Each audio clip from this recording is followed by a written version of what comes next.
வணக்கம் அன்பர்களே. ஓம் ஆதியோகி நமக. ஓம் ஆதியோகி நமக. ஓம் பிரபஞ்ச சக்தியே நமக. அன்பர்களே, ஆதியோகி என்பது பல பேருக்கு என்ன என்பது தெரியாது. ஆதியோகியின் வடிவம் எவ்வாறு இருக்கும் என்று தெரியாது. ஆதியோகியை நாம் ஏன் வணங்க வேண்டும் என்பதும் இதுவரை யாருக்கும் தெரியாது. ஆதியோகி என்பது இந்த பிரபஞ்ச படைப்பின் முதல் ஆன்மாவாகிய பரிசுத்த ஆன்மாவையே நாம் ஆதியோகி என்கிறோம். அத்தகைய பிரபஞ்ச படைப்பின் முதல் ஆன்மாவாகிய ஆதியோகிதான் நாம் வணங்கும், நாம் வேண்டும் பரிசுத்த ஆன்மாவாகும். இந்த பரிசுத்த ஆன்மாவானது ஒட்டுமொத்த பிரபஞ்ச இயக்கத்திற்கும் மூல ஆதாரமாக உயிர் நாடியாக இருக்கக்கூடியது பரிசுத்த ஆன்மா. இந்த பரிசுத்த ஆன்மாவானது உள்ளே அமைதியாக உறங்கிக் கொண்டிருப்பது போல் தோன்றும்.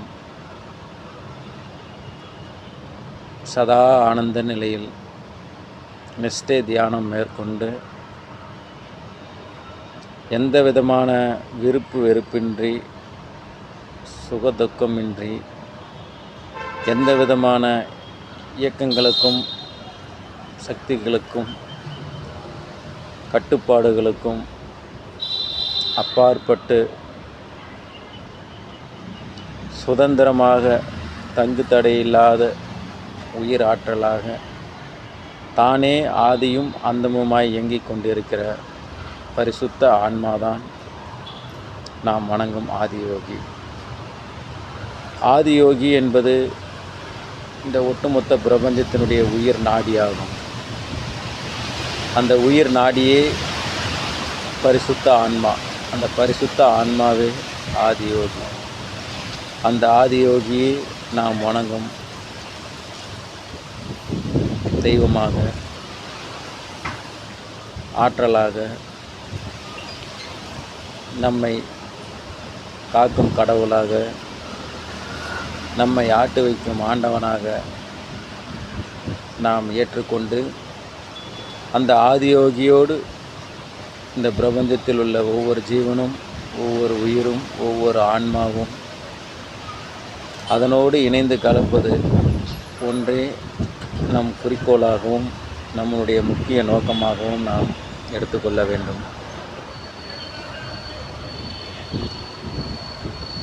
எதிலிருந்து தோன்றினோமோ அதனோடே திரும்ப இணைவதுதான் இந்த பிரபஞ்ச இயக்கத்தின் சுழற்சி முறையாகும். அதுபோலவே நாம் ஒவ்வொருவரும், ஒவ்வொரு உயிரினங்களும், ஒவ்வொரு ஜீவ ஆத்மாக்களும் அனைத்துமே ஆதியோகியாகிய பரிசுத்த ஆன்மாவிலிருந்தே நாம் பிறந்திருக்கிறோம்.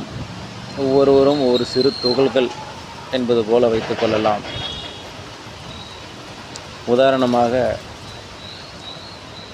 நெல் விதையானது எவ்வாறு ஒரு விதையிலிருந்து ஒரு குத்து நெல் விளைகிறதோ, ஒரு குத்து நெல் எவ்வாறு திரும்ப ஒரு தோட்டமாக வளர்கிறதோ, ஒரு தோட்டம் எவ்வாறு ஒரு வயலாக வளர்கிறதோ, அதுபோல் ஒரு விதை என்பதுதான் பரிசுத்த ஆன்மா. அதிலிருந்து பிறப்பெடுத்த ஆத்மாக்கள் தான் நாம் அனைவரும். இதில் ஒன்றை கவனிக்க வேண்டும். இவ்வாறு பிரிந்து வந்த நாம், பிரிந்து இயங்குகின்ற ஒவ்வொரு நெல்லாக, ஒவ்வொரு உயிராக, ஒவ்வொரு ஆத்மாவாக பரிசுத்த ஆன்மாவிலிருந்து பிரிந்து விடைபெற்று இங்கே வாழ்ந்து கொண்டிருக்கிறோம். இதனுடைய இறுதி வடிவமாக நாம் மீண்டும் அத்தகைய பரிசுத்த ஆன்மாவையே சேருகிறோம். அது எவ்வாறெனில், நாம் இறப்பிற்கு பிறகு எங்கே செல்கிறோம், என்ன ஆகிறோம் என்பது நமக்கு தெரியாது. இந்த உடலானது அழியப்படுகிறது. நெல் அதனுடைய உடலும் அழிகிறது. நெல் ஒவ்வொரு உயிரினங்களுக்கும் உணவாகிறது. உணவாக பின் அது சுழற்சி முறையில் மீண்டும் அது காற்றிலே கரைகிறது, மண்ணிலே வந்து மக்கி காணாமல் போகிறது. காணாமல் போனாலும் அந்த நெல்லில் உள்ள உயிர் சத்து, உயிர் ஆற்றல், உயிர் ஆன்மாவாக இருக்கக்கூடிய அந்த ஆன்மா வந்து மீண்டும் பரிசுத்த ஆன்மாவோடு கலக்கிறது. அதுபோலவே நம் ஒவ்வொரு உயிரினங்களும், ஒவ்வொரு ஆத்மாக்களும் உடல் அழிந்து இறப்பிற்கு பிறகு உடலானது மண்ணிலே கலந்து காணாமல் போனாலும் உயிர் ஆன்மாவானது மீண்டும் ஆதியோகியோடு இணைந்து கலக்கிறது. அவ்வாறெனில் ஆதியோகியோடு இணைந்து கலக்கும் ஒவ்வொரு ஆன்மாவும் நாம் அவற்றை வணங்க முயற்சிக்க வேண்டும்.